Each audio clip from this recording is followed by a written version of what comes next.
Many people today believe that when you come from a home that is poor, your opportunity for going far in life is very slim. Yes, poverty is a challenge, but it is not a death sentence. Your background is not a limitation. It is a starting point. Although students who are from a poor family may not have money, but they have other things that can open doors of opportunities for them. And I'm a living testimony. Let me just give a bit of my story. My parents are teachers and they are also farmers, because by combining the two, they could be able to earn enough to provide for us. And when I mean farming, I don't mean farming in an industrial scale. I mean just enough to be able to, of course, take care of us. And my mother started as a primary school teacher, and then later moved to secondary school. Also, she's retired now. She retired as a principal of a school.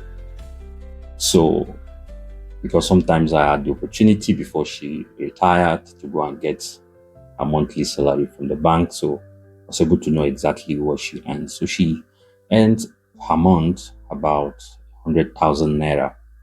That's about $70 or thereabout. Now, by the time you combine what my father and my mother earn in a month, of course, that will be below $200. I have 3 siblings. You can do the calculation. Definitely, it will be enough to provide everything we need. But then, how can a poor person or how can a poor student be able to reach his or her career goals? And the first one is that you maximize your mind. Remember, I have said that although you're coming from a poor home, you may not have money, but you have other things. One of the things that you have when you're coming from a poor home is that you have a mind, you have a brain. Now, academic excellence can help you out in this regard. For example, this is where I leveraged in my own case. I discovered that I can be able to read, study hard, and I have a mind. Although my background was not that very strong, but I work hard, which I have shared already in especially the video about my story, how I moved from repeating exams again and again, having a first-class degree. Now, you can do that. You maximize your mind. You maximize your mind. Now, by academic excellence, I was able to get, I secured scholarships, several scholarships. I've enjoyed several scholarships. I had undergraduate scholarships throughout from my first year to my final year. I had master's scholarship, I had PhD scholarship. I have a lot of incentive here and there to actually enhance my career. So you can utilize, you can maximize the power of your mind. So you have something, and money has never been an issue, particularly for me in going to school, because there's always going to be opportunity for the best. So I study hard, and there are opportunities around the world now. That's one area in which, if you're coming from a poor home, you can be able to use to remove yourself out of poverty. The second point I want to share is leveraging your talents. And not just only you can follow the intellectual or academic path, you can also leverage on your talents. We have, if you are talented in arts, music, sports, there are also lots of opportunities. There are scholarships specifically for those who are good in sports. There are scholarships for those who are in music, for those who are in arts. So you can leverage your talents. You can leverage your talents. You don't need to hold on to an excuse that, okay, I'm coming from a poor home and that means there's no chance for me. No, coming from a poor home is not a death sentence. That's why I started by saying that although you're coming from a poor home, that is a starting point. That is not a limitation. That is a starting point. I just want you to get that. That is a starting point, or your starting point is not your limitation. Now, the third point, you can also, a step that is very important that I think many people miss is that to build character, sound character. Our population is growing. Unfortunately, the population of people to trust is somehow diminishing. You can leverage on that. Good character. Can you become a person that can be trusted? Somebody with sound character. Somebody that have integrity. Sometimes integrity doesn't mean that you are flawless. No, that's not what it means. It's not even sometimes. Integrity actually does not mean you are flawless. No. But you are a person that can be trusted. You can build sound character. You don't need money to do that. Can you become someone that can be trusted? In subsequent videos, I'm going to share a number of lessons and stories of a lot of people who became, they were raised completely out of poverty because people could trust them. Even though you are excellent, you have talent, if you lack character, in fact, you're going to destroy yourself. So I want to encourage you. You don't need money to build character, sound character. The next point is, or the fourth point is, you maintain a good relationship and you network. Maintaining good relationship and networking. One of the goals of face-to-face education is networking. If you are a student and you fail in that, really you have failed big time. I mean, you have really failed, because you can't replace relationship. We are in a world that we are connected. And as I've told students several times, I'm a product of relationship. There are many people who have helped me in life. I established relationship with them, and I found out that later in life, they were the very people who I needed. And so what I'm trying to say is that, can you build sound relationship? So can you relate well with your teachers? Can you relate well with your mentors? Can you relate well with your peers? That is important. These people you are neglecting because the interesting thing is that you don't know what they will become tomorrow. Understand the value of relationship. Relationship can lift you up. I mean, it can lift you up. What money cannot do, relationship can do. And the fifth point I want to talk about today is now to seek opportunities. Now, most times opportunities are all around. They are there. Even the scholarship I've talked about, there's a scholarship for those who are poor. It's not all scholarships that are merit-based. So don't just say, okay, because I'm coming from a poor home, so, and that's all. And each time somebody asks you, what are you doing? You say, it's because I don't have this country and neglecting them. No. Seek opportunities. Keep knocking. Can you share what your aspirations are? Just share some things and say, please, I'm looking for this. In case you hear someone, ask questions. Ask from the right places. Search here. Apply here. And that's important. The sixth thing is, dream big. Dream big. Yes, most times we look at our background and measure who we are with our current position. I don't want you to measure your life with your current position. Your current position is a starting point. Can you dream big?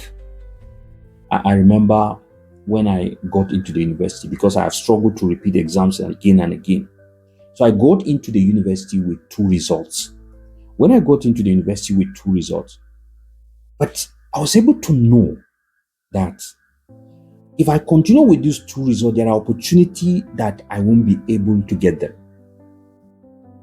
So I planned. I said, along the line, through my education in the university, I will write again another senior secondary school certificate exams, so that I will make my entire result, I will have one result that I'm using. And that's what I did. Again, sat for WAEC, that's West African Examination Council.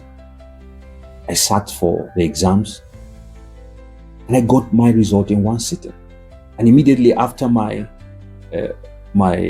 university education, my undergraduate studies, boom, a scholarship came knocking. And I used one result. And it was quite easier and faster, because the result I was using, the 2 results I was using a NACO result, because I had a P in English. That is, I'm supposed to have a credit, but I don't have a credit in English. So I use an IJMB basic. That is, IJMB means the interim joint matriculation, but they offer an opportunity for those who haven't passed either mathematics or they call it basics, mathematics or English, to sit and write any of the 2 or both. So I was able to write it. But then that's the only result. But not even every school, even in my country, Nigeria, not every school actually acknowledge and receives or use IJMB. So you can see that you need to think faster, deeper, and have a big dream. Why did I go to write again an exams, although since I have had an opportunity already to get into the university? Although with 2 results, I had a big dream. I said, definitely I am going to go abroad. I am going far. I know that if I had not written that result, this opportunity of me going abroad would have been very slim, because the issue is that the IJMB basic may not have given me the opportunity to go out, because people don't recognize it likely outside the country. What am I trying to say? I am trying to say that you need to think big. And in thinking big, you see what to correct, you see what to do, you see what to adjust, so that when the opportunity comes, you won't be caught unaware. So while you are waiting, you are preparing. Yes, you know that your current position cannot be able to give you what you want, but then that doesn't mean there are no opportunities. All you need to do is to prepare. And by preparing, it means you have understood that your journey is far and cannot be limited by your current position. So that's one thing I want you to see. So use what you have. Use what you have. There are many things that you don't complaining will not give you anything. You will complain and complain and complain. It won't change the position. But then the point is that you must be doing something. Start from where you are. You have something to use. I've already outlined some of them. You can look at, sit down. What exactly do I know how to do? What exactly do I have? Look at your advantages. Don't say you don't have any advantage. No, you have. Sit down. If you are not inclined intellectually, what about music? What about arts? What about sports? Keep searching. What about your character? The place you are going, where you are working, can they trust you? What character flaw do you have that can hinder you, that can block you, that can stop your destiny helpers? I think you need to pay attention to those things. And they are the very important thing you need to settle. So start from where you are, so that when the opportunity are arriving, your lack of preparation or your mediocrity or your lack of vision will not stop your progress.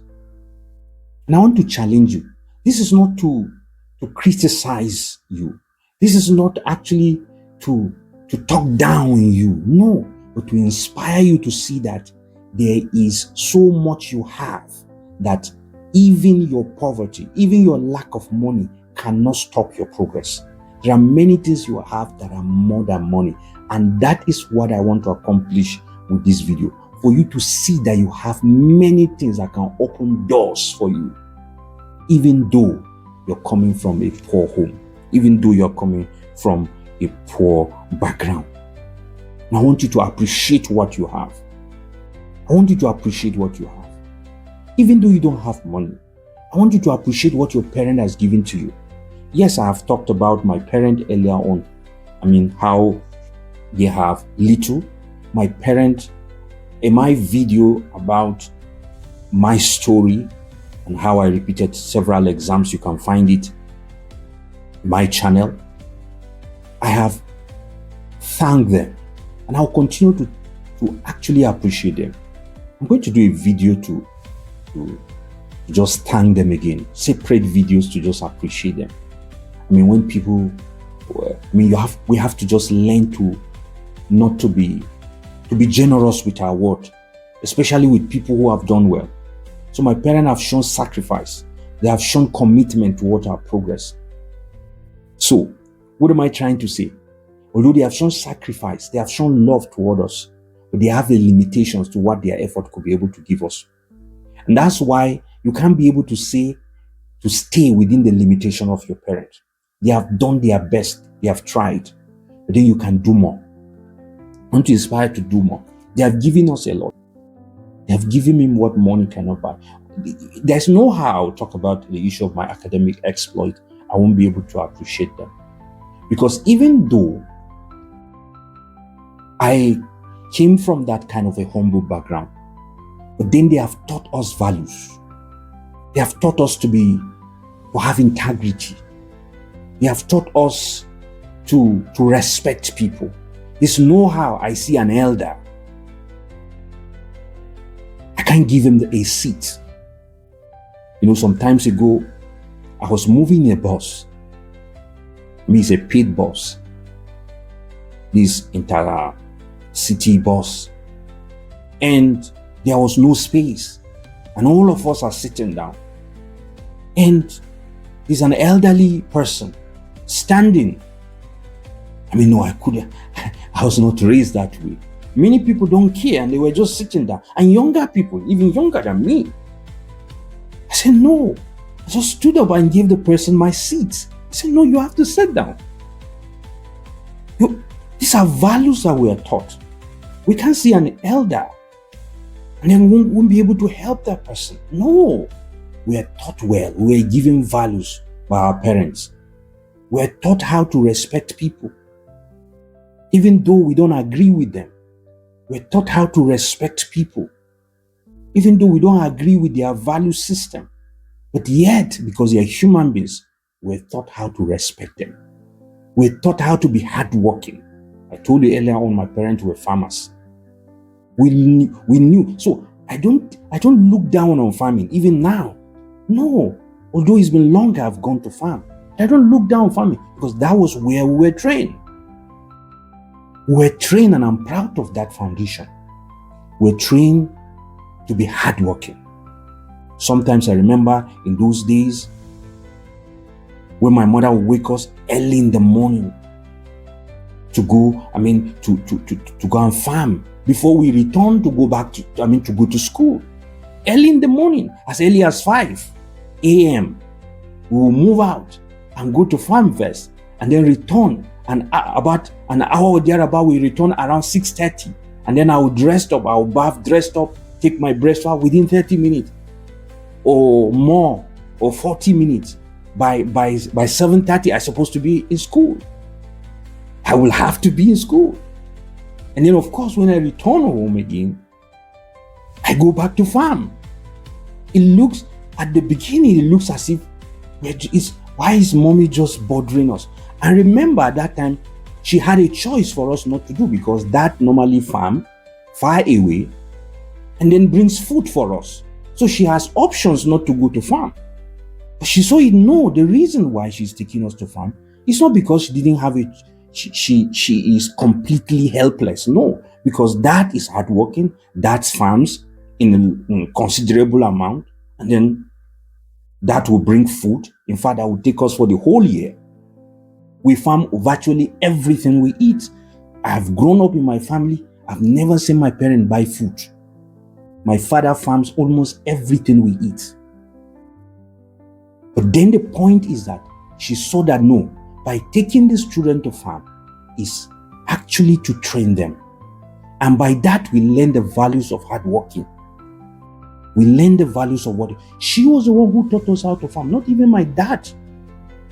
Later on, of course, my dad was the one who took over from my mom to make us professional farmers. But at the beginning, she was the one who actually ensured that we went to farm. We went to farm, and we knew how to farm a lot of things.